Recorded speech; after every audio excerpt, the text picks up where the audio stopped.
माघ की संक्रांति को देवता इंद्रलोक क्यों जाते हैं? महाभारत के सभा पर्व के लोकपाल सभा आख्यान में इंद्र, यम, कुबेर और ब्रह्मा की सभाओं का उल्लेख हुआ है। शास्त्र ग्रंथों में देवराज इंद्र की सभा का वर्णन अनेकों प्रसंगों में हुआ है। इंद्र की सभा का नाम सुधर्मा है, जिसकी लंबाई 150 योजन और चौड़ाई 100 योजन बताई गई है। हिमाचल प्रदेश देवभूमि है। यहाँ कुल्लू, मंडी, लाहौल, शिमला और किन्नौर में देवी देवता दिव्य रथों में विराजमान रहते हैं। एक स्थान से दूसरे स्थान तक देवी देवता इन्हीं रथों में चलते हैं। वर्ष के 12 महीनों में से माघ मास में देवी देवता हर वर्ष एक बार देवराज इंद्र के दरबार में जाते हैं। हिमालय धरोहर की इस कड़ी में हम आपको इसी से संबंधित जानकारी उपलब्ध करवा रहे हैं।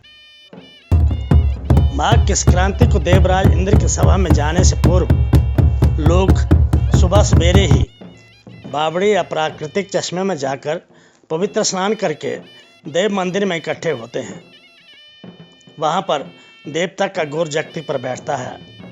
सभी लोगों को चावल या सरसों के दाने देकर आशीर्वाद देता है। साथ ही लोगों को उनके वापस आने तक प्रेम प्यार से रहने की हिदायत भी देता है। देव पूज के बाद मंदिर का मुख्य द्वार, जिसे परोल कहते हैं, बंद की जाती है। इसे कपाट लगना कहते हैं। आउटर साज में इसे पाटे पड़ना कहते हैं।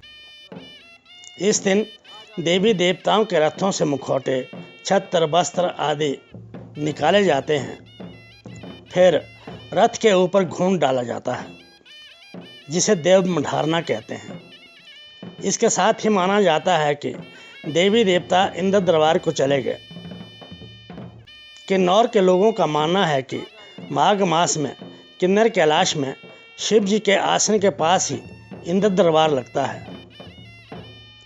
हालांकि मकर संक्रांति से ही उत्तरायण का आरंभ हो जाता है, लेकिन हिमाचल प्रदेश के देव परंपरा में मकर संक्रांति देवी देवताओं के इंद्र के दरबार में जाने का दिन माना जाता है। जब देवी देवता इंद्र दरबार में जाते हैं तो गांव-गांव में माघ मास में मशालों के साथ नृत्य करने की परंपरा है। इसे सदियाला कहते हैं। इसमें अश्लील गीत, जिन्हें जीरू कहते हैं, गाए जाते हैं। माना जाता है कि देवताओं की अनुपस्थिति में आसुरी शक्तियां गांव वालों को नुकसान पहुंचा सकती है। इसलिए राक्षसों जैसी हरकतें करने और अश्लील गालियां देने से आसुरी शक्तियां नजदीक नहीं आती। देवी देवताओं के देवलोक प्रवास के समय देव मंदिर प्रांगण में सायंकाल झूण और भोर के समय बेल बजाने की परंपरा भी है। माघ मास में देवी देवता देवराज इंद्र के दरबार में क्यों जाते हैं, इसके बारे में लोगों के भिन्न भिन्न मत हैं। एक मत ये है कि देवलोक से आने के बाद धरती पर पूजित होने से पहले देवराज इंद्र ने देवी देवताओं से वचन लिया था कि वे वर्ष में एक बार देवलोक में अवश्य उपस्थित होंगे।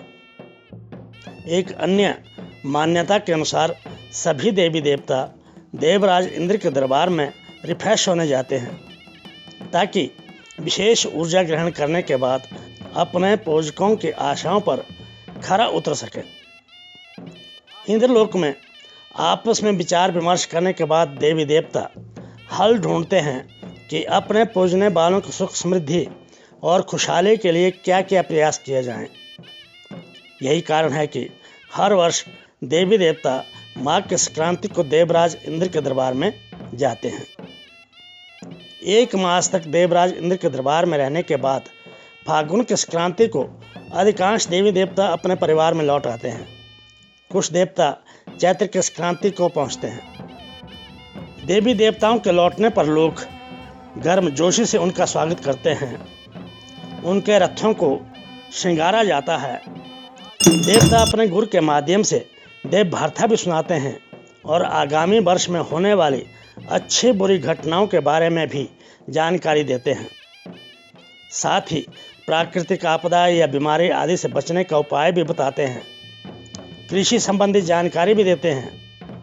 देवी देवताओं के लौटने के बाद ही पारंपरिक मेले उत्सवों का दौर आरंभ हो जाता है।